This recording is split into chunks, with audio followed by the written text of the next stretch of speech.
of our shows were more intensely dramatic. Back of the psychological reason back. I simply don't know. I can't imagine. I mean, you must realize that when I left the broadcast last night, I went into dress rehearsal for a play that's opening in 2 days, and I've had almost no sleep, and I know less about this than you do. I haven't read the papers except What was just the the first lead. inkling you had that something was wrong? After it was over. Indeed. Were you aware of terror at the time you were giving this role? Were you aware that terror was going on throughout the nation? Oh, no, of course not. You know, we did Dracula, and it seemed to me during Dracula I had high hopes that people would react as they do in a movie of that kind, and I don't know that they did, particularly, and so I've given up. One doesn't believe in the radio audience much. You don't know whether they're listening or not. You have no idea how many people are listening or what they're thinking. I had every hope that the people would be excited as they would be at a melodrama. But, yeah. Good. Tone down the... do it again. But you don't play down the melodramatic effect of a melodrama. Have you altered your plans for future programs in any way as a result of this incident? Naturally, we will have to sit down and think very carefully about future broadcasts. Have you make any specific changes in any programs that were already scheduled, such as next week's, for instance? No. Mr. Wells, 3 short stories. when you were doing this program, when you spoke about Martians, did you feel that the people who were listening in on this program would know that there was no such thing as Martians? Well, it would seem to me unlikely that the people of an invasion from Mars would find ready acceptance. I was frankly terribly shocked to learn that it did. No.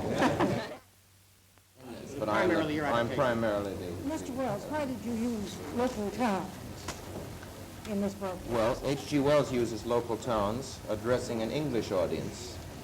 I was addressing an American audience, so the transplantation was quite logical, it seemed to me. He doesn't use mythical towns. He uses quite real ones.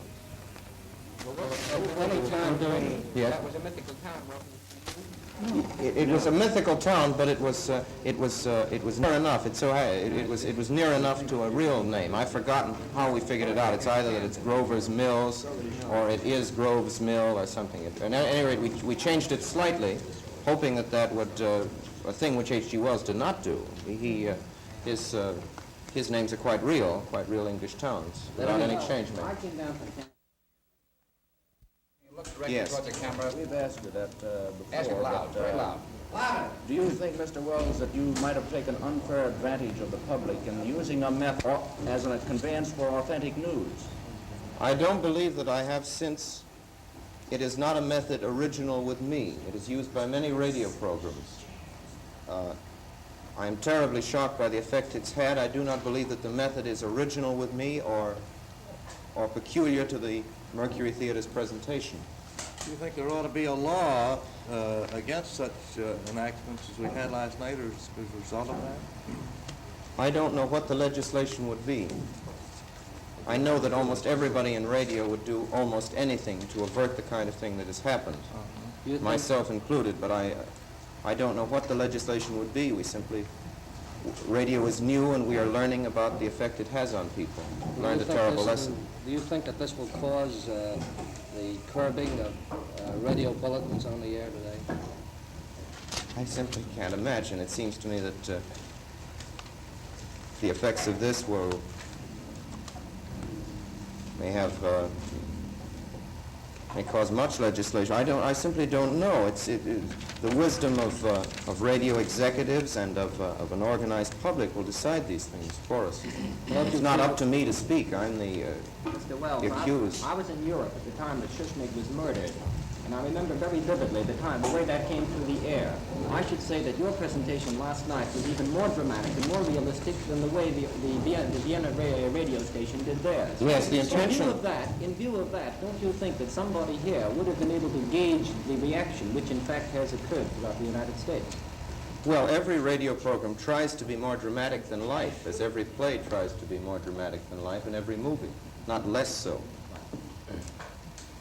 I would have been surprised if and hurt, as anybody would, if they'd been told that a presentation was less effective than live. In your own views,